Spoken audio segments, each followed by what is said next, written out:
Assalamualaikum warahmatullahi wabarakatuh.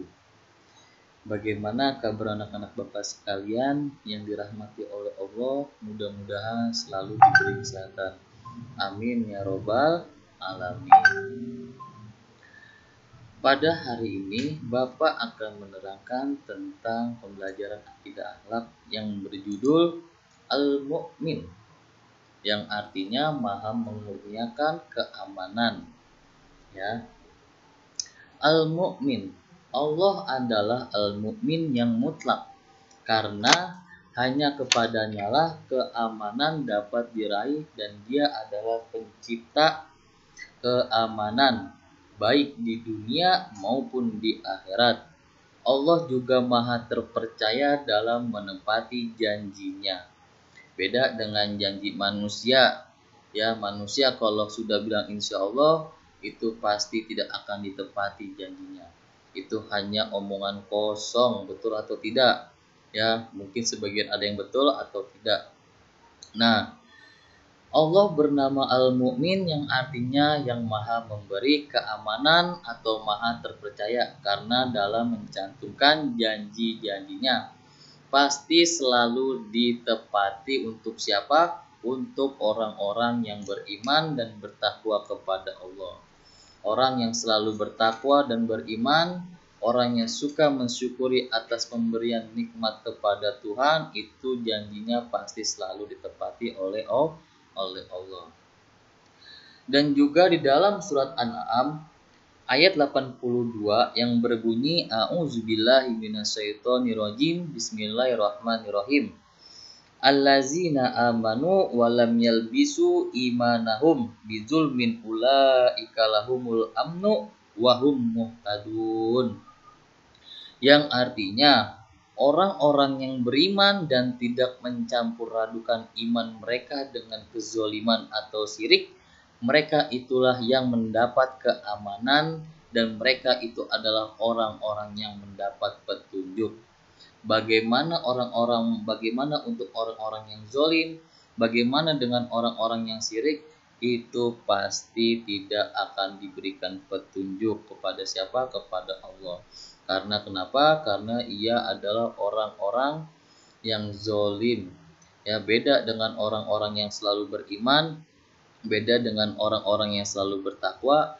Ya, itu pastinya akan selalu dikasih petunjuk jalan yang benar kepada Allah, dan selalu diberi keamanan kepada mereka untuk orang-orang yang selalu beriman.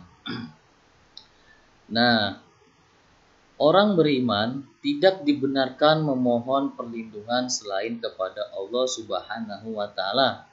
Dengan sifat Al-Mu'min ini, Allah akan memberikan ketenangan kepada hati manusia, sebagaimana firman Allah dalam Al-Quran surat Al-Fat ayat 4 yang berbunyi A'udzubillahi minasyaitonirrajim, Bismillahirrahmanirrahim. Wallazi anzalas sakinata fi qulubi mu'minina liyazdadu imanan ma'a imanihim walillahi junudus samawati wal ardi wa kanallahu aliman hakiman.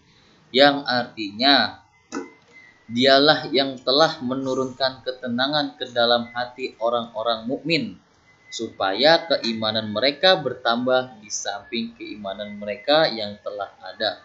Kepunyaan Allah lah tentara langit dan bumi, dan adalah Allah maha mengetahui, maha bijaksana. Nah, ya, jadi orang-orang yang selalu beriman dan bertakwa kepada Allah, itu hatinya akan diberikan ketenangan kepada Allah. Ya, beda dengan orang-orang yang zalim, beda dengan orang-orang yang syirik, itu hatinya akan tergesa-gesa. Seperti orang-orang yang dikejar sama anjing, itu hatinya akan tergesa-gesa. Maka anak-anak Bapak sekalian, jadilah anak yang selalu beriman dan bertakwa kepada Allah. Ya, supaya kita selalu diberikan keimanan, serta diberikan apa-apa yang kita inginkan. Ya, terus bawahnya sifat al-mu'min. Sifat al-mukmin akan memberikan rasa aman baik kepada sesamanya maupun kepada makhluk Allah yang lain. Caranya bagaimana? Caranya memberikan rasa aman kepada orang lain dengan cara melakukan bersikap jujur, amanah, dan dapat dipercaya. Jika kita bersikap tidak jujur, suka berkhianat, serta senang dalam mencari kesalahan orang lain, maka hal itu dapat menimbulkan ketidaknyamanan bagi kehidupan orang lain. Bukan hanya orang lain saja yang tidak nyaman, bahkan hatinya pun sendiri tidak akan nyaman. Hatinya pun tidak akan tenang bagi orang yang tidak jujur, bagi orang yang suka berkhianat, senang dalam mencari kesalahan orang lain, itu hatinya tidak akan nyaman. Hatinya pun tidak akan tenang. Ya, karena kenapa? Karena itu adalah perbuatan yang zalim. Ya, itu bukan berkhianat. Jangankan berkhianat dengan orang lain, ya, jangankan berkhianat dengan orang lain, bahkan berkhianat dengan diri kita sendiri pun itu pasti Allah akan marah. Jadi anak-anak Bapak, jadilah anak yang bersikap jujur, amanah, dan dapat dipercaya. Mudah-mudahan dengan ini semua anak-anak Bapak semuanya selalu diberikan keamanan kepada Allah Subhanahu wa Ta'ala. Mungkin ini saja yang bisa Bapak sampaikan. Cukup sekian. Wassalamualaikum warahmatullahi wabarakatuh.